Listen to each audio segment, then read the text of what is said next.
In this lesson, we're going to set up our enemy character. All right, so let's go ahead and go to our projects browser here, and let's go to enemies folder, and we have our enemy, and we're going to left click and drag that into the scene. You may want to go ahead and select the object in your browser just to do a quick check of your options here. Under the model, make sure import materials is turned off and then hit apply, and then also make sure your rig is set to none. This does not have any skeletal animations, so there's no reason to have it. So now that we have that all set, let's go ahead and apply our material. I've gone ahead and created this material already. You'll notice that this material has the emission map tied to that, and that's going to give us the glowing red eye that's on the front of that, as you can see there. And so now that we have that all set up, let's go ahead and add a couple of components. First component we're going to add is our rigid body component. Actually, I went to effects. I meant to go to physics, and we'll add rigid body. Let's constrain the position in the Y, and then also constrain the X and Z on the rotation. So now with that, let's add one more component, and we're going to add in a capsule collider. You'll see the capsule collider does a pretty good job of guessing, but it's using the antenna as well. I don't need a collision on that. And so what I'm going to do is I'm going to take the capsule collider, and I'm going to adjust the height to 2, and then I'm going to set the Y value to 1. And that should fit the enemy pretty well. Now with this collider, this is the collider itself, but I want to be able to catch the player.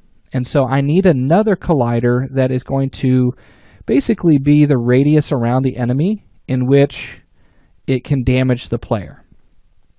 And so I'm going to add another component, and it's going to be another collider. But this time we're going to use a sphere collider.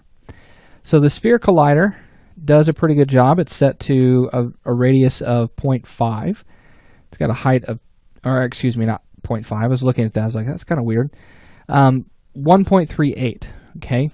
And so this is pretty good. I think that's a pretty fair radius. So if the player gets in with that, it will say that it's caught the player. If you want to reduce that, you're more than welcome to. Maybe you want to go to around 1.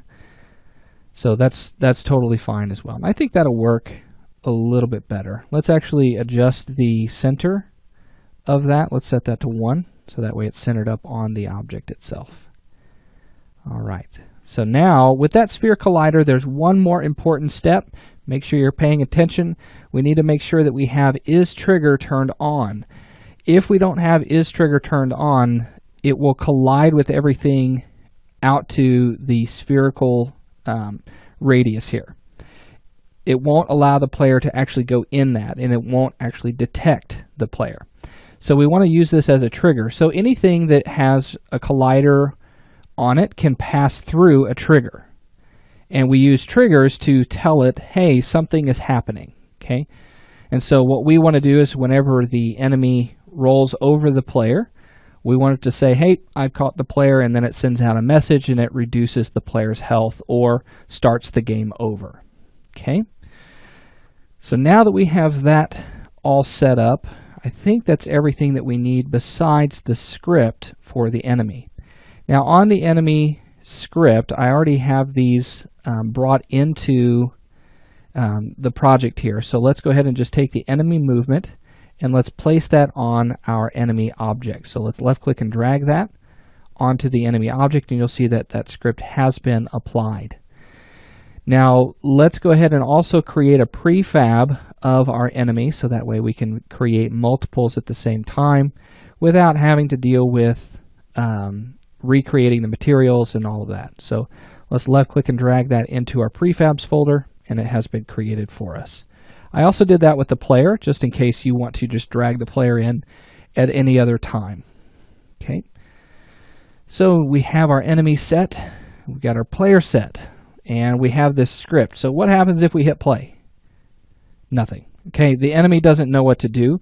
It's saying, hey, there's an object reference that's not set up here. Let's double click on that and let's see what the issue is. If we take a look at MonoDevelop, it's saying, oh, I can't find this mothership object.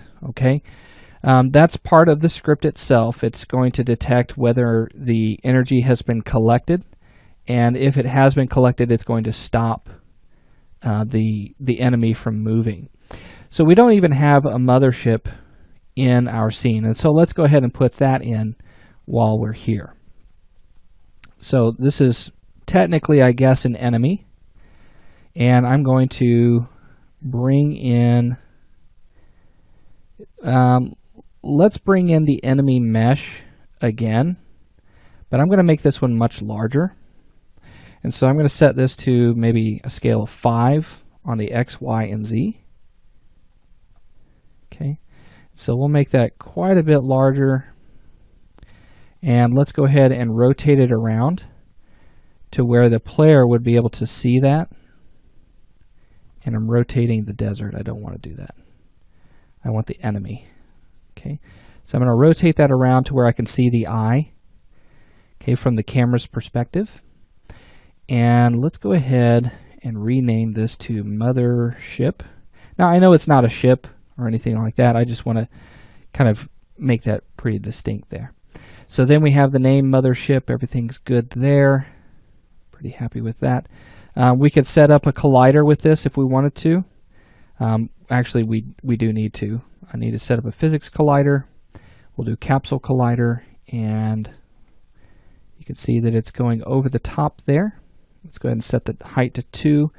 Now it's going to use the same values that we have just used on our last one, but you'll be asking, okay, why is it using the same values if we scaled that up? Well, anytime that you change the scale up here, it's going to be multiplied by whatever's down here. So the numbers are going to stay consistent in your components. Okay, so just be aware of that.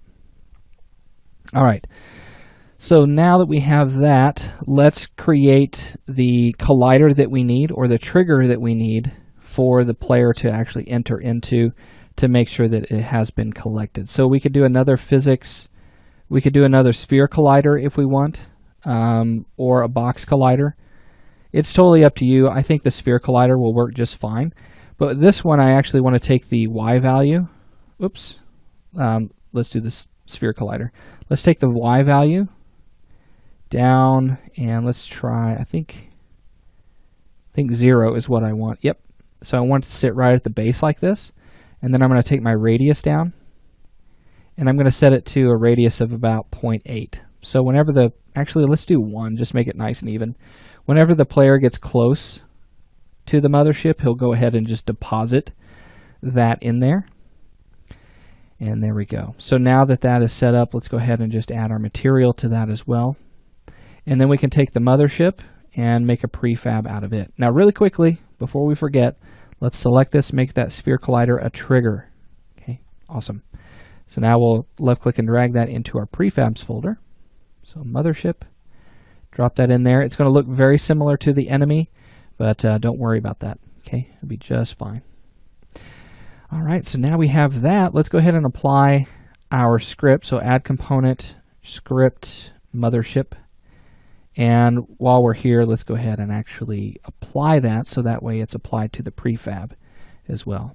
So we have our script applied, and you can see that we have the collected energy and we have the needed energy.